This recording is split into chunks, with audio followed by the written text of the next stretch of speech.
Welcome to Broad Ideas. Today, you guys, we have Sasha Pieterse, who is a pretty little liar.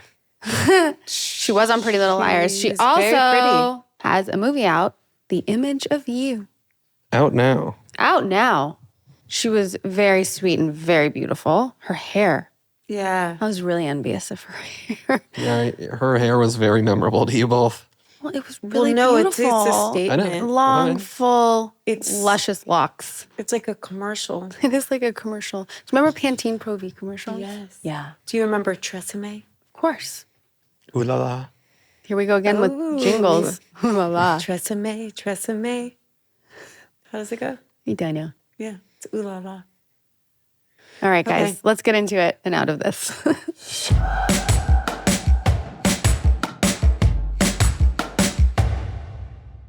Hi, you're so beautiful. Your So beautiful. hair. Oh my gosh. Gosh. Thanks. I wouldn't normally do this for a podcast. It's just because somebody else did it for me. So that's it's a plus today. Well, it's beautiful. It's Love good. it. Thanks. Are you, Appreciate it. where are you? I mean, you don't have to say, but like, Oh, I city. know. I'm in New York. Yeah, I'm in Manhattan. Just had a little bit of a press tour for The Image of You, which is fun. But yeah, I'm in my hotel room. Oh. And right after our podcast, I run to the airport. So I'm just, and I'm moving to LA tomorrow. So thanks. I'm literally all over the place. Wait, moving from where? From Nashville. That's where I am. Why Yeah. are you Where are moving you guys? back to LA? Work. I ask myself that every day while I'm packing. I lived in LA like we all did for a long time, like 19 years.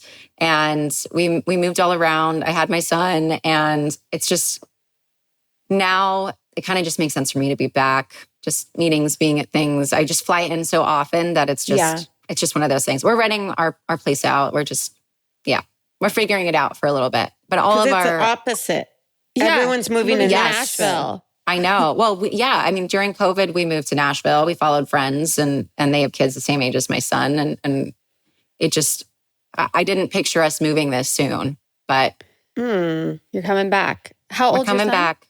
He's 3.5. Oh. Yeah. Yeah, oh my gosh, he's the best thing ever. The best. Oh. Yeah. Yeah, I miss that age so much. My daughter's 9, and I just. Oh my gosh. You have a 9-year-old? I do. I mean, like, I knew you had a daughter, but like, I didn't think that she was 9 already. That is wild. I know. I think so too. Oh my gosh. It's crazy. It goes so fast. And like, even my screensaver is her when she's 3 because it's just like, I still have a newborn photo as my screensaver. I'm like, I should probably. No, it's exactly probably it. Update that. You're always like a little. Yeah, mine's the ultrasound. Is it? No, I'm kidding. It was. I wouldn't for a blame long you if it time. was. Yeah, for sure. Okay, so being a mom, work, everything, how has that been for you? It's crazy. I mean, I feel like a lot of people feel this way where like the fact that COVID was 4, almost 5 years ago just doesn't seem right. It doesn't seem real. And I remember going from Colorado to LA for pilot season again in 2019 or end of 2019, early 2020, deciding that this might be the time that we start having kids. And I found out I was pregnant, got pregnant way sooner than we thought we would. Oh, wow. And 2 weeks later, the world shut down and we went right into quarantine. And so it was a really funky time. I mean, we quarantined with 2 friends, actually 4 friends, thinking that like, just going to be a couple weeks. Yeah. And then when it wasn't, we went back to Colorado, and I kind of feel like we just hibernated while I was pregnant. Wow. And I mean, in a way, it was great. It was terrible to say. It worked out for us, but still so weird. And so I did a couple things after that, and now I filmed this, and it's so rewarding to be back in it. And I love my job so much, but it's been a whirlwind, and it's been funky mentally. But I mean, having that time with my son, I'm very thankful for that, because most people don't get that opportunity to have concentrated time like that. Yeah. So I would never take that back, but man, has it been a weird few years. What, I'm like, I want to know about that. Like, what do you mean by funky? You said mentally it's been funky. Yeah. And I think, I mean, you know, and not to be dramatic or anything like that, but I think it's just, there was so much uncertainty. And I didn't have bad postpartum depression by any means, but I still had it. And I didn't realize until I was really around 4 months postpartum when I felt like I was coming out of a cloud. And I realized, wow, I was not myself the last couple months. And I think it's about not being able to see a lot of people, not having as much of your community around you that you do normally. I really struggled with breastfeeding, and that really sucked because I didn't have anybody to connect to with it. I mean, my husband is extremely supportive and the best dad, but he doesn't know what it's like to have things coming out of your boobs. You know, it's like, or not getting that. Exactly. He's like, I'll never breastfeed. Right. Yeah. I mean, you're learning so much about yourself and about this new little human, and then trying to figure out, I feel like, just where you want to be, what you want for the future. Wow, there's just so much going on in the world. It's interesting. And I think a lot of positives came from it. I started my podcast. I started writing. I started really exploring other avenues, like things that I was passionate about that I don't know if it would have, you know, come about as quickly as it did if it wasn't for that time. I feel like that happened to a lot of people too. You're just kind of like, okay, well, what do I do with all of this time and this space? In a way, I think a lot of creativity came out of it. Yeah, it usually comes from that, like the little slivers of darkness, right? Yeah, absolutely. Absolutely. I mean, the lessons are there, I find, more than the bright days. How was it for you guys? I mean, did you feel that way? I think, you know, well, first going back to like you, first just having the time, having a baby and like having the time and just being in it. And there were struggles, of course, like, you know. Yeah, like everyone. Like everyone. But how valuable that is, you know, even in the dark part of it or whatever. And I think for me, I struggle mostly juggling mom and work, right? Because mom is first for me, no matter what. And I think that it's such a unique business, and I don't think it's cared for in a fair way in the business, like with moms and stuff. And for me, I didn't go back to work until like full time. I mean, I did work a little, but like full time until she was 3. But anyways, I'm like sidetracking on all of this. No, like, not at all. Stuff and mom it's stuff. a weird thing. This is a great example. I don't think I've ever been as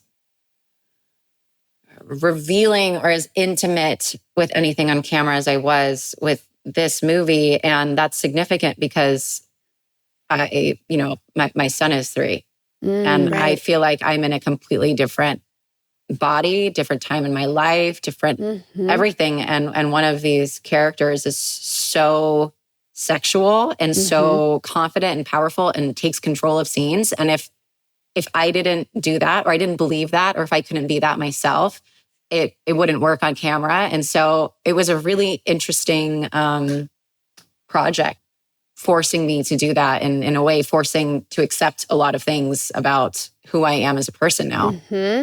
I love that. I do too. It's funny because like just hearing you say that, I used to always be like in my youth, absolutely not, never do nudity, never do this, blah, blah, blah. And then after having a kid, I'm like, whatever. Exactly. Everyone in the world's seen my boob. I had to whip it out like, you know, on command. And it just takes on this whole other meaning and purpose. And you're like, who the fuck cares? Yeah. Oh, I have never cared less about other people until I had a child. Right. It's so true. Oh, absolutely. And in that way, to be honest, it's empowering in its own way. It's like a relief. I don't care anymore about really what somebody thinks about me. Right. And that's nice. That is nice. I have A little question. cynical. but it's nice. It's a little cynical, but it's kind of like you earn your stripes. And I feel like that's the difference between being confident and just being fake confidence, because I think that once you become a woman, and however someone gets there, it could be through having a child, it could be through their career, it could be through any circumstances they go through, there is that shift where you kind of reside in your body in a different way. And I have a question going back to the postpartum. Yeah. So for me, I had postpartum anxiety, but one of the biggest things that caused, I think, depression, and I want to know if you relate to this, especially you, because you've been revered as like, you're absolutely stunning. You're gorgeous. You're hot. Like, you're in the public eye, all of these things, right? Was there a process you went through where you had to mourn a version of yourself that no longer exists? It's a great question. I feel like yes and no. I mean, I've grown up on camera. I've struggled with lots of health issues, which is shown on camera. I have PCOS, and because of that, my body fluctuated like crazy. One year I gained 70 pounds, and I was filming a television show, and I'm playing a character that is supposed to be this hot queen bee sort of character, and it's confident character, and it's such a weird place to be in mentally. And I, at the time, had no idea what it was. I didn't have a name for it. And so I couldn't explain it to people. I couldn't defend anything other than like the basics, because I didn't know what was happening to myself. And so, I finally got a diagnosis, a proper one. And that was the start of an acceptance journey. And that, I think, really helped, because I had a name for it. I was trying my best. I knew how to start getting better. I knew, okay, everything that I was doing before was not working. And now I've got somebody helping me with giving me resources to get better. And that was a slow process. But by the time I got pregnant, I think I was in a better spot mentally. I was more mentally prepared for that. And I think because afterwards, yes, my body looked totally different. I had to accept other things. Like I have, very intense stretch marks. Some women get them, some women don't. Someone, get a couple. Those were the things that was like, okay, those are things that will never go away now. I've seen my body fluctuate, and I've seen myself look like, 10 different people. But these are the things that I have to accept now, and things that like will change. There's just certain things that if I'm playing a character that isn't a mom, we're going to have to work around that. Not because I don't want to show them off or that I'm embarrassed about them. It just simply doesn't work for a character. Doesn't make sense, right? Yeah. Right. And there's those things where it's like, okay, there's hurdles there. And I think accepting that. It's like mourning certain things that I won't be able to do. Right. And that's just, a little part of my career. But yeah, it's just, there's things that that are just different. But I love how open you are about talking about the things. And like, I think everyone has whatever it is, if it's like body image and what comes with childbirth and mothering and whatever, but like someone as beautiful and stunning and successful and all these things, but like it's relatable because women deal with this, and it's obviously a different scale. You're like, well, I have to be in front of everybody, like on camera. And and not to be a dick and want that for you, but like when someone says like, I've got stretch marks, I've got cellulite, I've got mental health issues, whatever it is, you just feel a little bit better. And I know you, right? It's totally like comforting. You're like, I feel a little bit better. Yeah. And so, I mean, first of all, I'm terrible at taking compliments. So if I make weird faces when you say something nice about me, it's not at you. It's just that I don't know what to do with my face. Let's try it again. We're just going to straight give them to you and see how you do. See how uncomfortable we can make you. Yeah. You'll see it. Don't worry. But yeah, you're right. I think ultimately it's about representation, right? I don't think if I had spent so many years trying to accept it, if like at this point, I'm like, same thing with like whipping out your boob after breastfeeding, it's like everybody's seen most things about me. Almost everything is out there. Mm-hmm. So, I might as well talk about it, because if I can make one person feel the same way that you felt about maybe hearing about stretch marks or mental health or whatever it is, then like that's a win. Because ultimately I'm going to go through these circumstances no matter what. So hopefully I get something good out of it. And I want to hear people talk about it. I want to know that other people, had crazy stretch marks that just, like, was it just me? I mean, that's a silly example, but like, yeah, but it's mental health after a baby. And yeah. Those kind of things though, it's not silly. Like those kind of things really do a number on the psyche, especially when you've been in the public eye and showing yourself in those ways. And for some people, they might think that's ridiculous, but for others that have them, they don't. They're like, no, it hurts. Like, I know I had acne. And so someone else would be like, who cares? It's not a big deal. But to the person that has acne, it's a huge deal, because it's when we look in the mirror, this is why it's important. It's not important because of the stretch marks. It's important about how you look in the mirror. What do you say to yourself when you see them? And that's the programming that you're going to go by. Right. And what do you do about those kind of things? Like, how do you get into acceptance, surrender? And not just about stretch marks. I mean, in general, especially with the PCOS.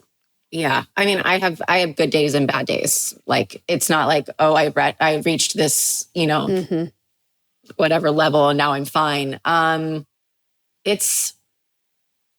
I think it's just constantly reminding myself that, like, first of all, the comparison is stupid. It's the easiest thing to do. It's natural. That's what we do. We look at other people, like what we want or what we don't want, or we just naturally do it. But it's like, it's the most destructive, like self-destructive thing. And it's anywhere from, the way that somebody looks to what they're achieving to whatever it is. I feel like it's a human thing. But I try and check myself with that, because even down to, like, again, this sounds silly, but you're right. It's not. It's like fashion. Okay, great. Look how jeans are back. Well, I can't do that. So it's like little things like that you just, sometimes it's a daily reminder. Sometimes you're like, yeah, I'm going to rock this swimsuit. Who cares? And it just, it differs. And I think ultimately it's also about the people that you have around you. Yeah. My husband is so supportive. So supportive. I've got really close girlfriends that are so supportive, that have literally been there from the time I was like 9. Have seen me go through all of these different phases of life.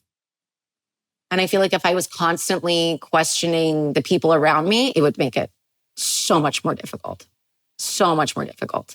And so I think it's like trying to be conscious of where your thoughts are coming from, where they're stemming from. And then you need to stand alone apart from everybody else, but like positive reinforcement from the right people, it's needed. That support is definitely needed. It's worth seeking those people out and weeding out the people that shouldn't be there. Right. Yeah.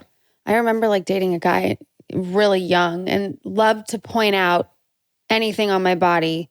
I know. And like at a young age, that's really damaging to your mind, and then you hyper focus on these things like, oh, yeah, like if it's cellulite, like on a thigh and like it's whatever it is, like, oh, there's a dimple there, whatever, and it's all external, but still at such a young age and like things being you're like, what the, but it just goes to show like who you surround yourself with.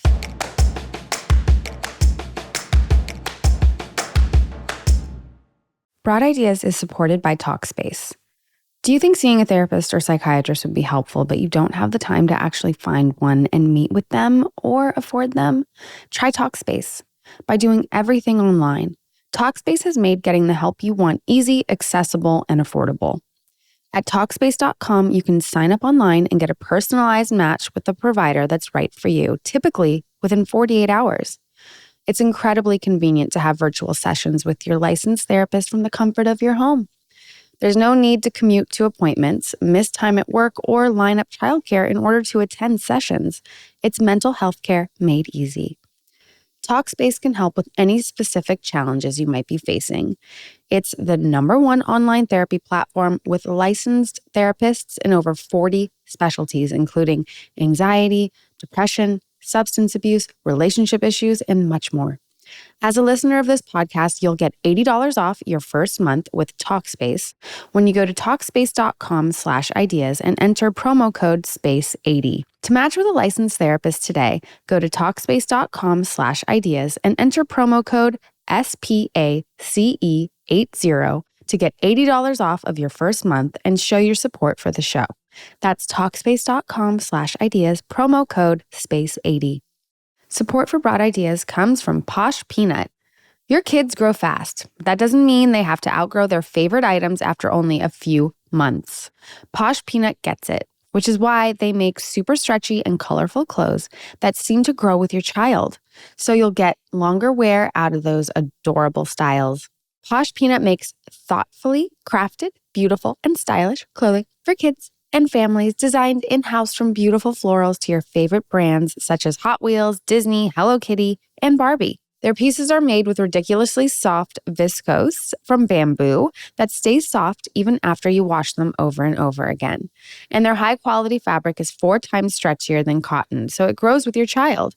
It's also breathable and chemical-free, which means they are delicate on your baby's sensitive skin. And Posh Peanut is loved by over 1 million parents and also adored by all your favorite celebrities and influencers. We can't say their names, but if you know, you know. Right now, Posh Peanut is offering our listeners 20% off your first order with promo code BROAD. Go to poshpeanut.com/broad and use promo code BROAD for 20% off your first order. That's poshpeanut.com/broad, promo code BROAD.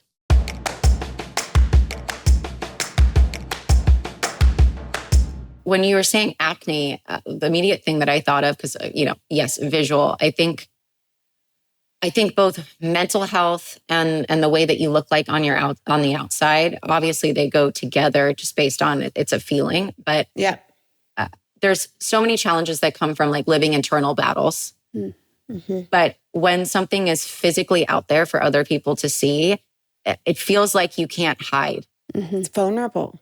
It is. It's like, yeah. It makes you not want to go to things. It makes you not want to live your life the way that you should or that you want to live. And it doesn't make it better or worse than anybody else's issues. It's just like that part of it is a fact where it's like, it's so visual. Like PCOS is such a hard disease and it looks different on every single woman. Mm-hmm. It's like people used to just think it was like weight and connected to diabetes. Most people don't know a ton about it, but someone can be like have a normal metabolism and a normal weight and a normal, as normal as, what we call it, but have like incredibly painful gastro issues or cysts on their ovaries that just randomly explode or like crazy things. And it looks different on everybody. And it's such an interesting disease because of the way that it affects most women's mental health. You can't get away from it. It messes with like so many different things in your life. It's pretty common. I myself have a few friends with it and that were told they would never have babies. One of them, thank God, just had a baby because she really wanted one. But a lot of times people can't even get pregnant. Right. Yeah. Which is a big thing too. I never had a regular period until after Hendrix. Wow. It started getting more irregular as my hormones were balancing. But still was not. It would be like 6 months, a month, a year. It was so unpredictable. And so that's part of the reason that women struggle to get pregnant on PCOS is because there's no guarantee that you're ovulating. And thankfully, I was ovulating. And that is just something that you don't know until you really start trying. But I just expected I expected intervention. I expected it to take like a year and a half. I was like trying to mentally prepare for that. We were blown away that wasn't the case. Wow. Yeah. And then after having him, it was the first time, once I got my period again, that was the first time I get it normally now every month. Wow. First time it's ever happened. That's and amazing. It's made an incredible difference. Yeah, it is. It's like, and who knows, like knock on anything, that could change, but for now, that's so valuable. It's like sometimes that can happen though. Speaking of acne, like once I had my babies, I never got pimples again. So it's like sometimes having a kid can do something to your hormones that really... It really can fuck you up too. Like it can go the I get so crazy motion sick ever since I had my daughter. Like I didn't have it before. Yeah. Oh yeah. Yeah. Like in a car, I'll get car sick and I didn't have it before her. It's just so interesting to actually look at the things that change in your body from creating a human. Yeah. Somebody said this the other day and I was like, wow, I never thought about it that way. Because you are literally making a human inside you, you're using a lot of your own cells. And like literally when that baby exits your body, you have this weird connection to them where it's more than just like, the mom and the dad and the whatever. It's this weird like extension of you, from a cellular level. Yeah. And it's a fascinating process, even with women. So like you had a daughter, she was growing, you were growing her, eggs. Yep. I know. They're all and in there. The thought of like, I don't know, it's weird. It's you can go like silly and deep into it, but like, it's a weird thing. It's a very, very weird thing. Did you do like the cord bud? Yeah, I did. Banking? Okay. Mm-hmm. We did that you too. Didn't, huh? No, we didn't. We had it all planned, but then we went in and it was like emergency. We forgot. Yeah. We literally forgot. Because we were like a little occupied, but I was going to say there were more important things happening. The baby. Yeah. I want to go back to something you said because I think this is important to note when you talked about comparison, because I think this is a very huge problem in our society right now, especially because of social media. And one of the things I don't think people are aware of is they know it's toxic when they're comparing themselves to people that have more, right? Because it doesn't feel good, right? You look and you're like, oh, why not me? Blah, blah, blah. But it's just as equally toxic to compare yourself to those that have less. Yep. So to compare is to despair, whether it's in the positive or in the negative, right? Absolutely. And I found myself doing that the other day, like, oh, I'll be comfortable with this person because they have less in regards to something. And I was like, ooh, that is the most toxic. It's just as toxic as thinking I won't be comfortable with them because they have more, right? And I just wanted to point that out because I think it's important. And I want to ask you your relationship to that in regards to social media. You have a bananas amount of followers. Like what, 18 million or something? She's laughing. I mean, it's laughable.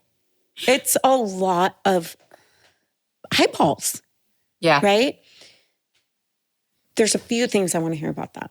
I want to hear what your relationship to the compare and despair is when it comes to that world. And I would also love to hear, what does that do for your life? Right? Because we have a lot of people that we've come in contact that like want all the followers. And we're like, okay, well, what is that going to do for you? So I'd like to hear from someone that has 18 million, what that does for you. Yeah. I mean, it's wild to think about because for the most part, like I never sought it out. It just kind of happened because of PLL. We were also in a way in the beginning forced to do it. So with Pretty Little Liars, like Twitter was just getting popular. And we were like the first ones to put hashtags on the screen, like tweet live with us. And like, they really lent into it, which it was, incredible marketing. It obviously worked. And so at that stage, it was like, wow, this is so cool. I get to connect with people all over the world. And in so many ways, it was positive. We had a lot of things on our show that, a lot of topics that weren't on TV yet. And I know it helped a lot of people. It was a lot of representation, even though it was this heightened reality. It was like, I'm seeing characters being developed that, that I relate to in ways that people hadn't on TV yet. And so that was great. But of course, what comes with that is the negative as well. It's all of a sudden a plethora of people all over the world inspecting you. And because that felt so brand new, nobody knew how to handle it really. Mm-hmm. And you do the best you can. But it's both rewarding and violating at the same time. Mm-hmm. I don't know if you feel like this, but like in the industry, you get hired now most of the time based on your following, not necessarily your talent, right? There's a small category of people of, incredibly famous people. Like, who cares how many Instagram followers Meryl Streep had if she had an Instagram? But like, they don't even have the Instagram. Yeah, right. That's what I mean. She doesn't even have it. She doesn't have it. She doesn't need to. So there's a certain amount of people that don't need it. But then there's like a really big middle pocket where it's a necessity. And so that craving for following, it's like, not only is it this, like, I think, satisfaction, reward, it's also like a livelihood thing. Right. And I think that's really toxic, is the constantly striving for people's attention and being so incredibly stuck on like, well, that one didn't get as many likes as this one did. And so you're constantly trying to figure out what works. And I get it. And I've always gotten it. I understand why people want to hire people with lots of followers. It's not hard to understand that, it's free marketing. Right. And if they feel like if there's more eyeballs on it, who cares if the acting isn't as good? Right. And a lot of people care. We should care. We should care. But most of the time we don't. And it's this weird balance. It's like this weird, like, walking that line. I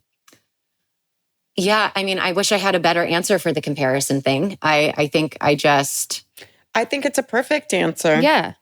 I know when I feel yucky, because you're right. It like makes you not feel good. Yeah. I know, like, you like feel weird about it. But I do know what you're saying when it comes to like the less or more thing. And it doesn't come from a good place, but I've totally been there, because it's like, it should seem like a good thing, but it's not. It's like, I can be myself around these people, but not these people. Like, I feel comfortable doing whatever with those. But why? Yeah. But why? Yeah. It's because you're in judgment. Right. Constantly. Right? Fear, judging them feeling like you're feeling like they're going to judge you. It's a combination of things. We have dear friends that like truly feel like we can't keep up with. And I love them as humans, but it's like, I can't relate to that life. and that's okay. And they're amazing and they're happy and they live a cool life. But I'm like, it's not a comparison thing. I just realized like, that's not us. And I don't want to pretend that that's us. Right. Right.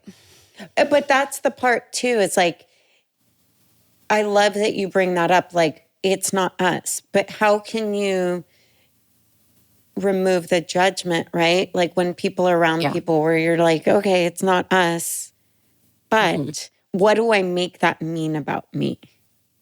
Right. Yeah. It's a very fair question that I don't even necessarily know. These are the hard-hitting questions. I'm like, I don't even know if I could answer that, but yeah. I know. Well, these are, to me, I'm like, they're important because especially when you have an audience of 18 million, I'm like, you've got 18 million, probably a majority women that are going to listen to what you put out there and listen to what you say. And it's like, if we all kind of take a look at these things, we're going to have more community, because I think it keeps community away when we're in judgment and when we're in comparison, because it's like, you can't really connect. I've seen this recently, again, in business from like this CEO side where I'm like, having investment meetings and talking with lots of people. And I hate that part of it, to be honest. Fundraising sucks. But what's fascinating to me, not only with women in powerful positions that I've talked to, but other women who are not in powerful positions, just sharing the fact that the hand is never extended, meaning a woman achieves an incredible position and platform or success or business or whatever it is, and then doesn't share that with other women, like literally closing the door. It's gatekeeping. Right. And it's like, okay, well, that's a massive part of the problem. Gargantuous. It's not, at that point, like, it's more like, it's not just men shaming anymore. It's also women shaming. Like, you play a massive part in this. Why? Why not? Like, is it fear-based? Is it comparison-based? Is it it's like, if you extend the hand, if you tell people what not to do, what to do, that's so important. That is so important in every aspect, not just business. But I thought it was just so interesting how many women had this mentality of like, I can't believe that person ignored my call or told me no, or, fired me, or whatever it is, based on like you're saying, that gatekeeping, or that like not feeling like there's a place for everybody. Because that's, I think, the other thing, right? There's room for everybody. Yep. We don't need to keep it exclusive. And I also wonder if that's the thing. Is it like, okay, I've achieved this crazy achievement, this powerful position, and I don't want to share it with anybody. Yeah. And I think there's a huge part of that is like, I don't want a challenger, which is sad. But that is also, and we've talked about this recently, about, I think it's outdated. I think it does have to do a lot with the patriarchy. I think that the way things were structured were women were pit against each other, right? And for someone to break through and create success as a woman, the rest of society went, well, there's definitely not enough space for all of us. And so when a woman achieves that sort of success, they would tether to it and hold tight because they knew it's not going to go around, right? Right. And I think that we are bit by bit breaking that down and looking like, also, how do you want to spend your life? Do you want to spend it stingy, or do you want to spend it in collaboration, in creation, in having fun with each other? Because nobody has more fun than women together. So it's true, right? Yeah. So like, instead of being like, this is my lot in life, it's like, this is our lot in life. And the more we bring each other in, the more we share, the more fun we have. Right. Absolutely. It's actually sad. Just women need to just run everything. But here's the thing. Women do need to run everything, but women need to be the ones pulling the other women in. Right. Yeah. I talked to this guy recently, and he also in a powerful position has a female, co-founder. And he said, what's so depressing in so many ways is we'll go into rooms and I have to introduce her. Otherwise, they think that she's my assistant or my, someone lower than me. I have to say, hi, here's so-and-so, my partner, my co-founder, before they can say, oh, hi, or whatever, and just talk to me. He's like, I still have to do that. So gross. And it's gross. It is gross. And obviously it's generalizing. He's one of the few that think it's gross. But there are a lot of people out there that don't act that way. A lot of men out there that don't act that way. A lot of women that are open to help and are excited about that. It's unfortunate that that's still something that we have to think about. And so that's part of my podcast is it's not just mental health. It's not just motherhood. It's not just, or not motherhood. It's not just those. It's business is a huge part of it. I love that. I think a lot of women don't even think that they can get into business because it's why would I even try and do something like that? I'm not going to bother. And I think that's the thing. It's just plain representation is necessary. Totally. Totally.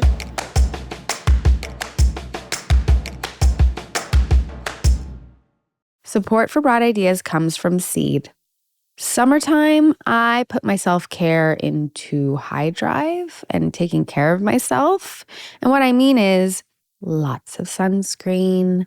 I try to eat healthier. Let's be honest, you're in a bathing suit. I just want to feel my best. So I do all of these things. Whether you're off to the pool, hiking, or traveling this summer, you're bringing your microbiome with you too. The 38 trillion bacteria that live in and on you, especially your gut, are essential to whole body health.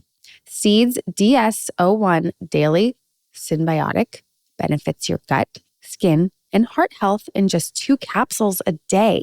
I love this company so much. I love using their Symbiotic because I feel like I'm getting everything I need. And honestly, I have more energy every day, which is hard for me because I'm a mom. And it's so easy. Just with 2 capsules, I'm taken care of instantly. Support your gut this summer with Seed's DS-01 Daily Symbiotic. Go to seed.com/broad and use 25broad to get 25% off your first month. That's 25% off your first month of Seed's DS-01 Daily Symbiotic at seed.com/broad. Code 25broad. Broad Ideas is supported by Tropical Smoothie Cafe. Tropical Smoothie Cafe believes you deserve a little vacay every day, not just once a year. Get on Tropic time with bright and refreshing smoothies. Tropic bowls, wraps, and flatbreads from Tropical Smoothie Cafe. Summer mocktail smoothies are back and more refreshing than ever, and only here for a limited time. Head in and try the fan favorite Island Punch, Mango Berry Cosmo, or Watermelon Mojito smoothies today. I am telling you, I love anything with guava in it. The Island Punch smoothie is a personal fave. It has peach, guava, passion fruit, mango, and pineapple. I love all of those flavor combos. It literally transports me to an island every time I drink it. Enjoy sunshine by the spoonful with the acai bowl from Tropical Smoothie Cafe. 1 bite of the Tropic Bowls from Tropical Smoothie Cafe and you'll instantly feel like you're cabana-side. Join Tropical Smoothie Cafe for a pineapple, mango, and watermelon soiree all summer long. Grab a refreshing Island Punch, Mango Berry Cosmo, and Watermelon Mojito mocktail smoothie and meet us poolside. Visit one of Tropical Smoothie Cafe's 1,400 plus locations or order online or through their app.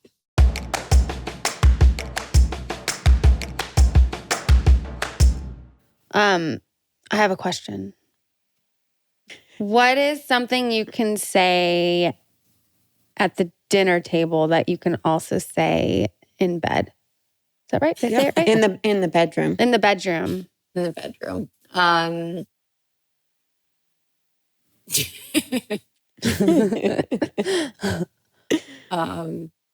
Pineapple. or more. Safe word. That is really good. Pineapple. I know. Pineapple. Okay, you go. Well, then let's just go with that. What's one thing you can say at the drive-thru that you can say in the bedroom?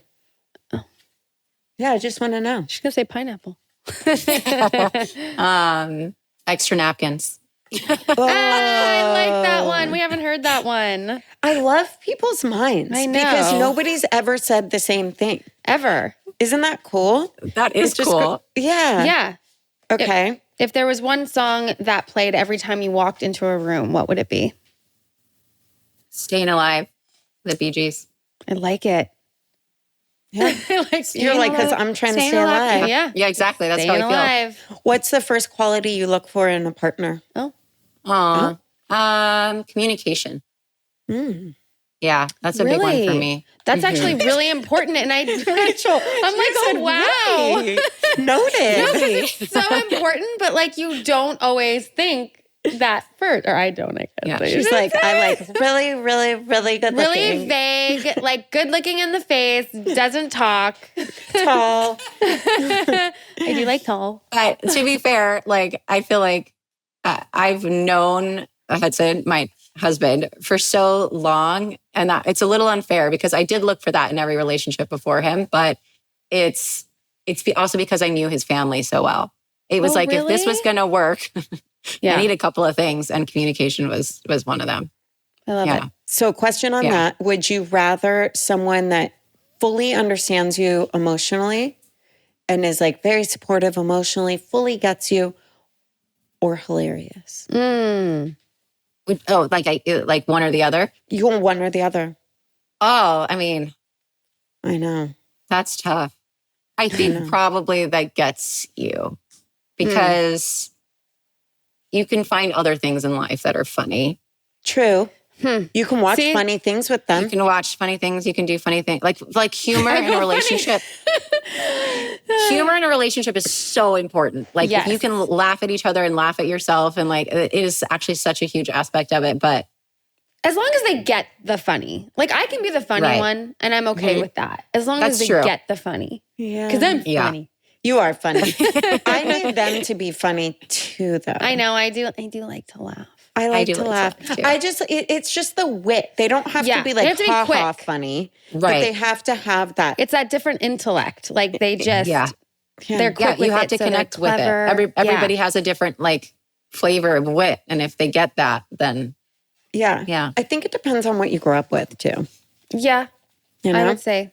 Would you say? And I think it's like situational too. It's like the inside jokes that you have and like those things that you build. I think, But if someone's just like straight, like I've dated before, very good looking, very whatever. And I'm like, if you're just not funny.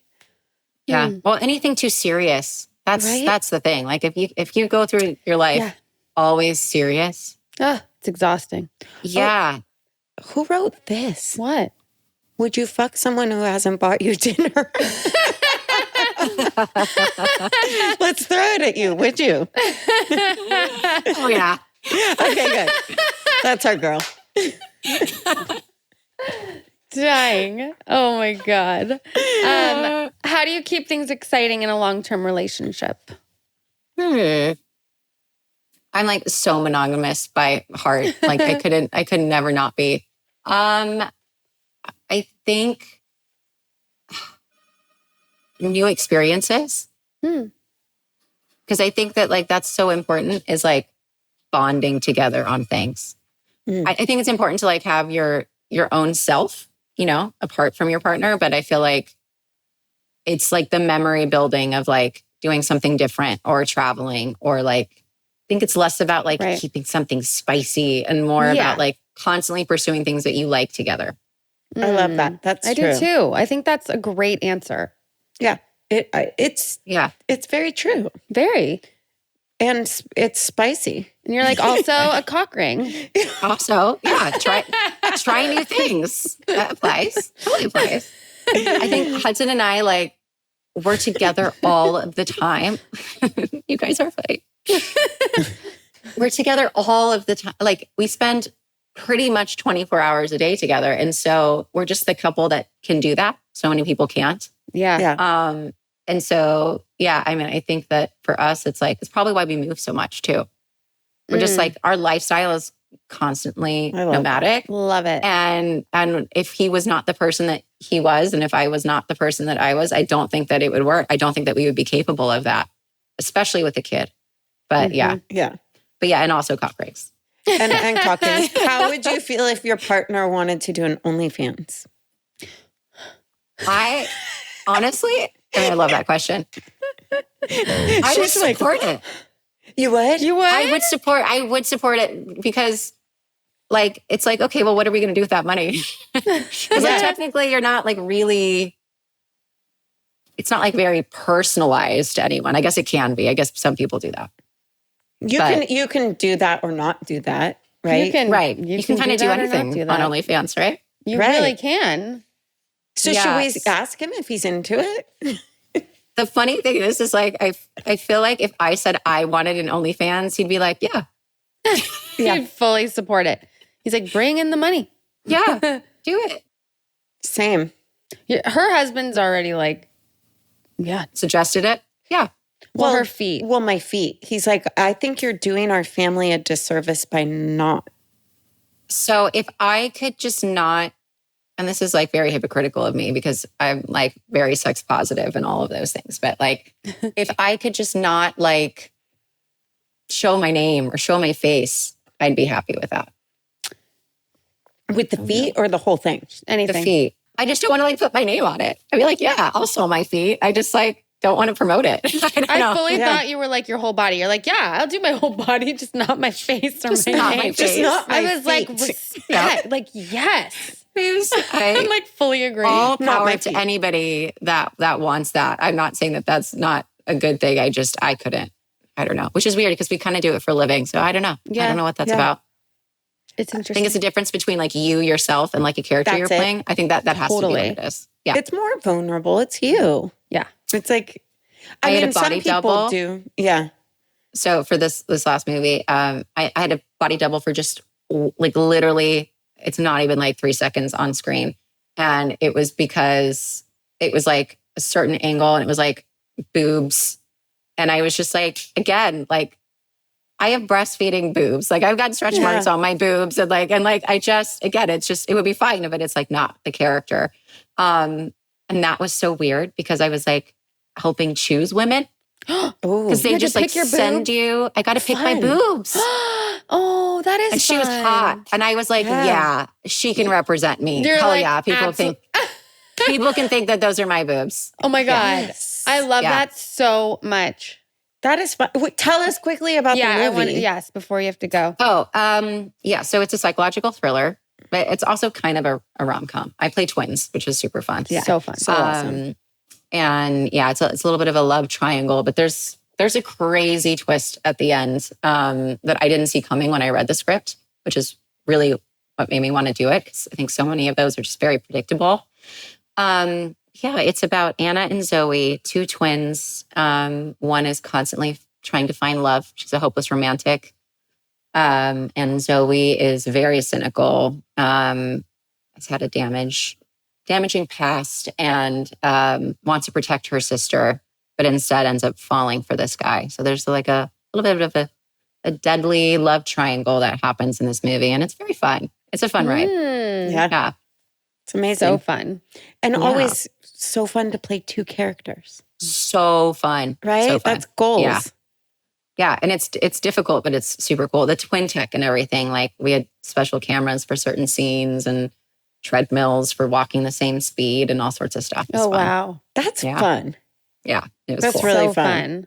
Well, we're very excited about it. And Thanks. very excited that you were here with us today. I loved this. I love it so much. You're so awesome. And I'd love to have you on mine. yeah, for That sure. would be so cool. But yeah, it was lovely talking to you guys.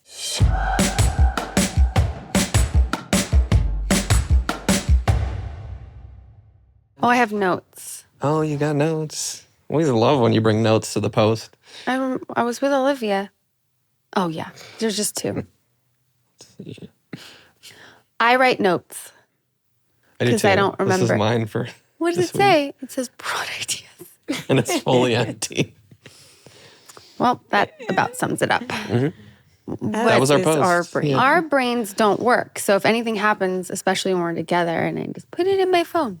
What did you come up with? There's two things written. One thing says parking spot, and the other thing says fake laughing. Would you like to hear more? Would you care to know what we are I'd talking love about? to. I would love to hear. I would love to hear more. I don't really know if the first one's a story. Well, it kind of is. Well, We're going to now go to the Elliot one first? You've kind of dug in. I was going to the parking story. Parking story. Yeah, you've kind of dug in. I think you need to tell. We have to commit to the parking spot? Yeah. Go ahead, Lou. Me? Yeah. Well, we wanted a parking spot. And there was this car, like, kind of like blocking it, but not in actually it. parked. Like if Parked the curb poorly. is here, the car was at least like 3 feet 3 feet out from the curb, wouldn't you say? Yeah, and we waited a while. We're Yeah, like waiting. like We're like, behind the what's he car. gonna do? You know? Yeah. So finally she gives it. Did you honk? No, I don't honk. Oh, you didn't honk? You- Unless absolutely necessary, I am not Unless a they're honker. about to hit you. Oh, yeah, that's right. Because I was like, pull up. I'll just ask them if they're leaving. Yeah. And so we waited a long time. So They're then why already did parked we in the even? spot. They weren't. They but they weren't weren't in the parked, 'cause spot. they were 3 feet from the curb, and the car wasn't off, and they were sitting in it. Yeah. So wouldn't you agree if the people are in the car is on, and they're 3 feet from the curb and not actually in the parking spot, you would think it doesn't seem like they're really parking. He wasn't parking. He wasn't parking. He was not anywhere near the curb. I didn't want to honk. Like I said, I'm not a honker. So we waited. So you're waiting for him to either take the spot or to leave? Yes, correct. Yeah, we're behind him.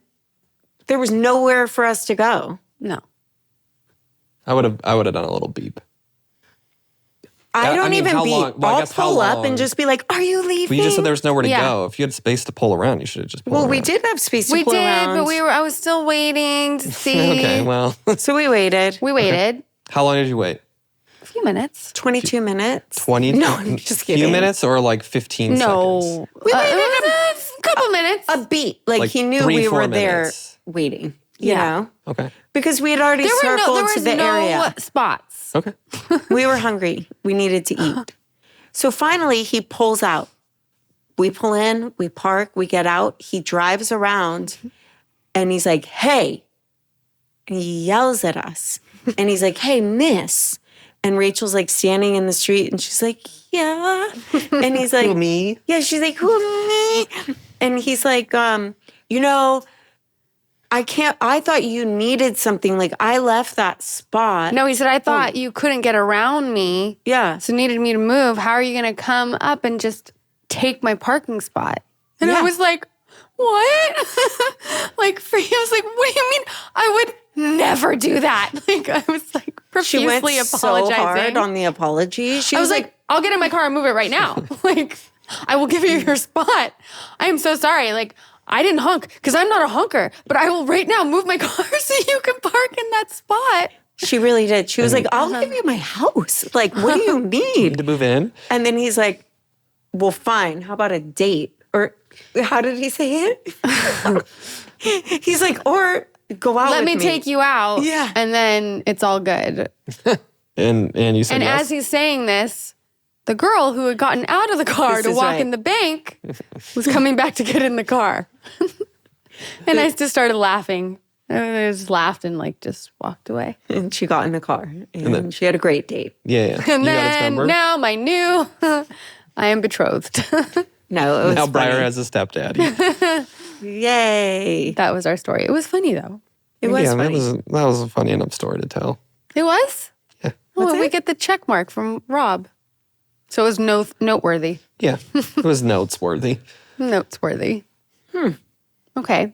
Next on the list. Now let's see if Olivia's is. Oh, It's good. I just told Rachel. I asked Elliot like about one of his friends. I'm like, do you like so-and-so? And he was like, I do. He's like, but I find myself fake laughing a lot. This is a girl or a boy? A boy. Okay. And I was like, oh my God, I get that. And so then we talked about it and we went through people. Like I went through people with Elliot. I'm like, who do you fake laugh with? Who do you not? And he was like, I love my friend so-and-so because there's never any fake laughing. And I was like, that is such a good barometer. Perfect, like barometer for who you want to actually be like your friend. You know what I mean? Yeah, I fake laugh so much. With us. With you guys. Knew that was coming. I need to pretend like this is funny. You actually don't? You really don't. You because laugh you just quite won't hard. laugh. Yeah, you just don't laugh. Yeah, I guess you don't that's true. fake laugh. You don't You fake literally laugh with are us. like stone cold, like Steve Austin. What is it? Stone Cold. Stone Cold Steve Harvey. That's his nickname. That's what they call him on the feud. Oh my God. No, yeah, you just won't. But it's true, like to actually laugh. And I just thought, like, this 8-year-old has the perfect way. And it runs in the family, okay? Like Olivia, no, I can't say that. Never mind. But the way they describe or think, just how their minds work. It was good. I was like, I'm glad you're paying attention to that. Because that's actually a thing. And I felt that so many times. I'm like, what is it I felt that I don't love about being with this person? And it's that. When you're like, But what does that mean? It means, one, they're not funny. And two, I've dated people where like, it's not like a real laugh. Are you trying to get approval at that point? I feel or there's like some codependency where I think it's like comforting them. And that's what Elliot said. I said, well, why do you feel the need to fake laugh? And he's like, well, because I feel bad that they're making the effort to like tell the joke and it's not funny. So I feel like I want to give them something. And I was like, I totally get that. I think you totally feel that. I feel that. Like, it's kind of rude when someone's like efforting and you just sit there stone cold in the face. Stone Cold Steve Harvey in it. Yeah. Jeff does that. Like, you will not fake laughing. Natalie will not Natalie will do that too. Or like, I'll tell her something and she'll just say, okay. And I'm like, all right. I think Natalie and Jeff might be a little similar. Yeah. Yeah, it seems like it. Yeah. Where I'm like, cool, I didn't want just okay from this as a response. Yeah. That's good. Okay. Yeah, but I'd rather that than a fake laugh. This isn't normally like a fake laugh. It's like I'm telling her a story or something that happened and there's just no reaction and she'll just be like, okay. That's great. I support it. I support that. Okay. I'm going to try it on you. Okay. And I'll try to find a scenario in which it Jeff would does happen. the same thing all the time. Yeah. I'll say a whole thing and he'll be like, okay. Yeah, I can hear him. When you're looking for more than just okay, like Obviously. some sort of reaction or thoughts on it. Yeah, not like just when someone's eating food she really wants people to eat. You need a lot of information. Do you understand how frustrating it is to be me in a relationship with someone that doesn't give you... I watch it go in his mouth, the food. I'm like, you like it? And he's like, it's fine. Yeah, it's fine. I'm like, dude, someone just cooked you a lasagna. Do you know how much effort that takes? Was it you or like No. someone at a restaurant? No. And you're like, a cook back there just made you this lasagna and you're just saying it's fine? No, like if my brother cooks something or when I cook something, even if Rachel cooks, if anyone cooks something, I'm like... He compliments my cooking. He does. But you cook like he likes. Like... A lot of butter. Very and Midwestern. And, yeah. I do. I think I might be a little Midwestern at heart. You are. Yeah. Hello, Or Cracker like- Barrel. Like Paula Deen. Or Midwestern, Southern, like country. It just feels like, and I have no connection to it other than just what feels right inside me. Well, actually, my family's in Tennessee, but You're like, just I feel the it butter? strongly. Yeah, I think the it's a gravy? Tennessee. I think it's a Tennessee thing then, because I have family. My grandparents were in Tennessee too, and they cook. but you don't Similar. love Cracker Barrel. No, I mean I did as a kid before I never learned went there. what good food was. We went to the LA County Fair, Oh, yeah. guys. Where was it? It was in Pomona. So I was just wondering, since we were heading east, the one thought on my mind was, how far are we from Cracker Barrel? Because there is one because there is one east. It's like an hour east, so I contemplated. I mean, we might end up at one on our road trip. You're absolutely. The Has pancakes Cal are ever really been? good. No. Oh, it's such an experience. Okay, so county fair, well, what first comes to mind? Is it the food, the rides? Funnel the cake. Of course. Funnel cake. Yeah. Fried Snickers. You guys, I was actually impressed because the amount of food, all the different, like there was a sourdough truck with like toasts. Yeah, it's an LA County Fair. So. Yeah. Okay, fine. But it was like garlic cheese bread with jalapenos, I think I'm hungry. My I didn't stomach's get it. growling. I didn't wind up getting it. But anyway, I did have the most amazing shit. Am I going to get this right? Okay, so they have all kind of candy and caramel apples, right? But this was like, is it chamoy? What is it? You know what I'm talking about? Nope. It was like spicy. Chamoy. You guys, I hate when I have to look this up What's because chamoy? like The chili lime like stuff? chili. It's chamoy. It's a variety of savory sauces. It's made from pickled fruit. It's like Mexican cuisine. Like derives from Salsa. That's interesting. I thought I knew. No. Salsa is what you're talking about? no chamoy, like chamoy sauce. Oh, it's on an apple. So it had that, and then it had spicy. Was it tahini? It had something spicy like on top of it too, with the Is chamoy it like covered the, apple, like the yummy... like the yummy pasty brownie pasty stuff. Okay, yes. I know chamoy. And it was over this apple. It was amazing. Was it? Yeah, it was so good. Whole apple or sliced? It was a caramel apple with a stick in it, but they sliced it for us. Okay. So you can peel off the wedges, which I find very helpful. Caramel apple with peanuts is actually one of my favorite things in the world. But this was incredible. And I don't know if I'll have it again until I go to another fair. Okay, what else did you get? That was the most exciting thing. Did you get funnel cake? I did have a little funnel cake. I did do that. Did I go on any rides? The kids were all going on rides. The last, when I went to the OC fair, I went on the craziest ride. The OC fair. Did I say it like that? When I went to the OC fair. Where like the bigger kids wanted to go on the crazy one that's like all the way up and you go upside down and it's like that big arm. And You did that? yeah. I don't Oof. know. Why would you do that? Because the kids wanted to go. I took Calvin to the little street fair in Los Feliz a couple weeks ago. What was that? Like It was a at the- farmer's market? Nope. It was like the church parking lot. Okay. They had brought a bunch of carnival rides. Like a little, Oh, fun. little Like carnival. a real carnival. Yeah. And they were not really, though. It was like 4 rides and not great ones. And he wanted to go on the one that just kept spinning. Yeah. I hate that. And he wanted me to go with him. And I was like, I'm not going with you on this. So he just went by himself. He rode it 3 times. And then the 3rd time got off and just puked. Oh, he Puked did. in Well, the he gets garbage can. motion sick. Yeah. I was like, are you sure you want to keep going? He's like, yeah, I want to go one more time. And After he threw up, he was like, no, after he threw up, he was oh, done. he was done. Okay. I thought you were like, yep, threw up and go back for more. And then we went to Maru and we were just like in line at Maru and he's like, I feel sick again. Oh no. Did he puke again? And we started walking and he just puked all over the sidewalk. That poor kid. Oh, I also had lemonade and the rim of the cup had sour apple, like candy sugar. You went very drank- Apple vibes. I didn't mean to. I didn't have a choice though. Those were the only cups available and you could pick like strawberry or apple. I don't know, whatever. Literally the only cups you could get lemonade in. Okay, sorry. Just wanted to add that. Have you tried the like fried Snickers and Twinkies and all that stuff? No, but I would. I've tried it. And I don't like it. no, No, I don't. I get that. I You know thought what they that- did have, you guys? You know, like kids, they win all the stuffies, you know, at the games. They had carrying bags. You know, because you're always like, what am I going to do with all these stuffies? Oh, yeah. They had like backpack, big satchel things for free, like at the games, Smart. to carry your animals in.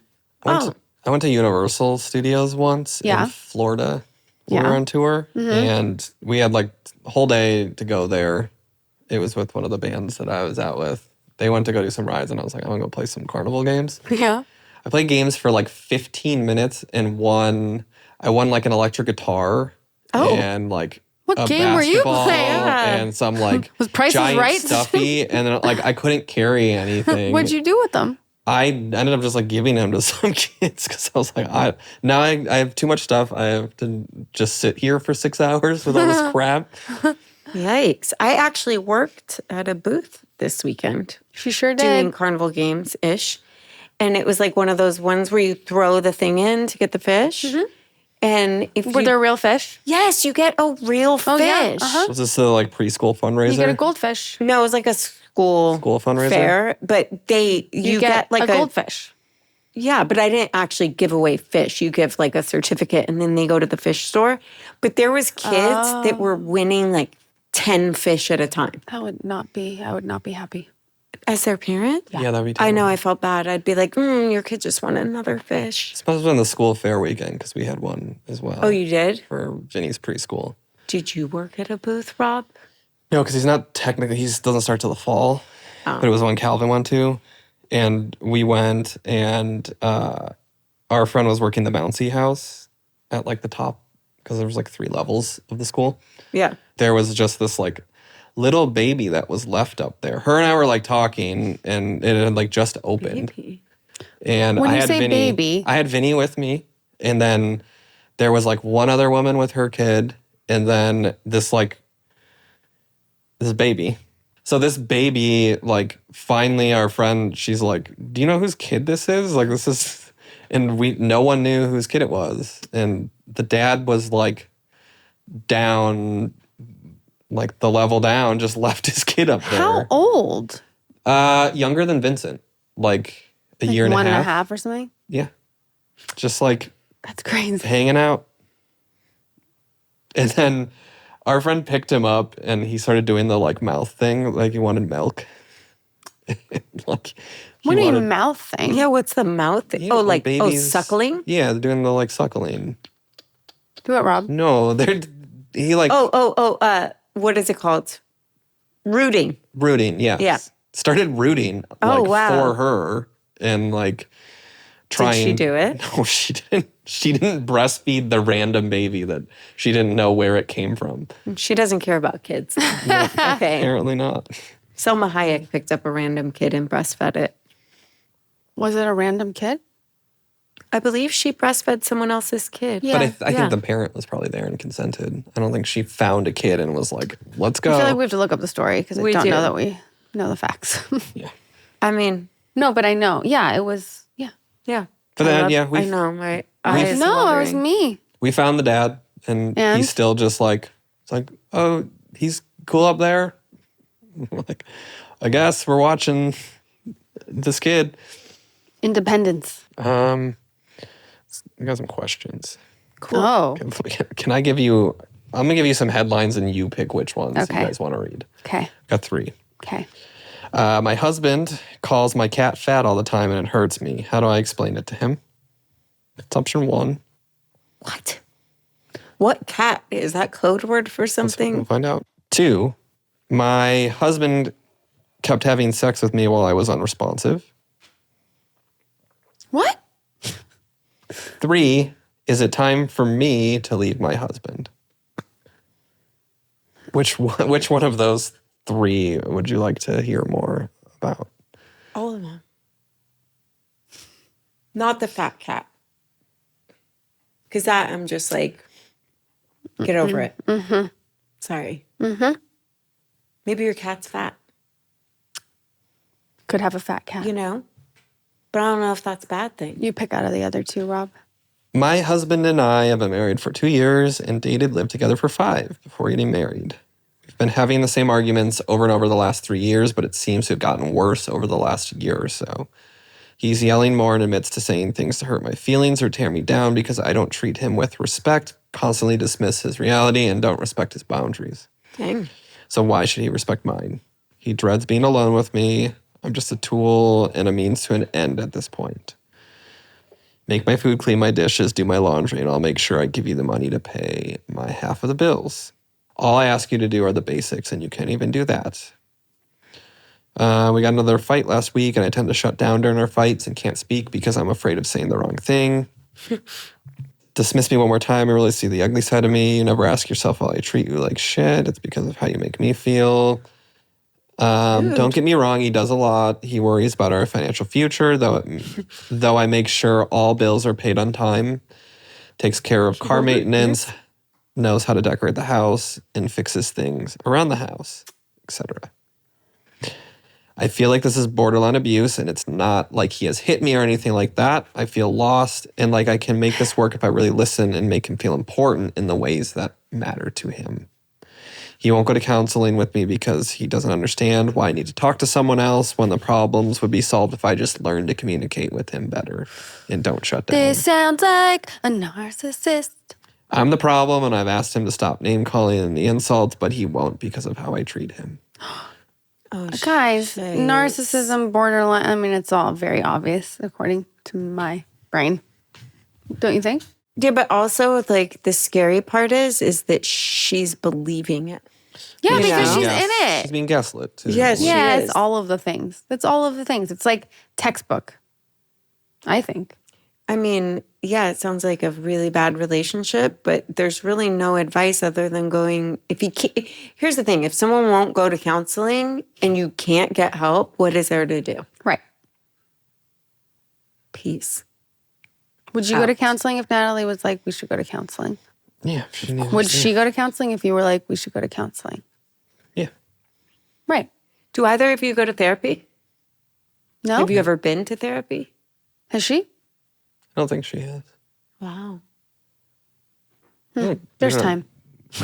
We don't have time for it. Oh, I thought you were going to be like, we don't have problems. Yeah. We don't have problems. What are you talking about? We don't fight.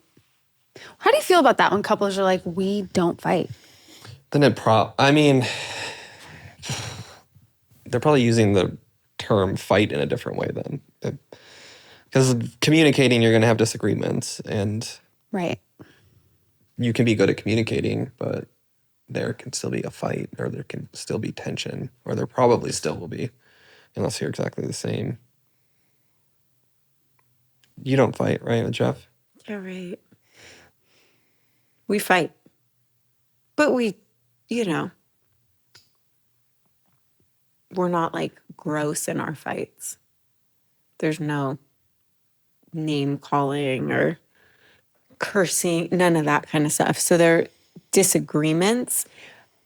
I think that most couples fight, but the thing is, we do have boundaries around like we got boundaries around. We have boundaries around.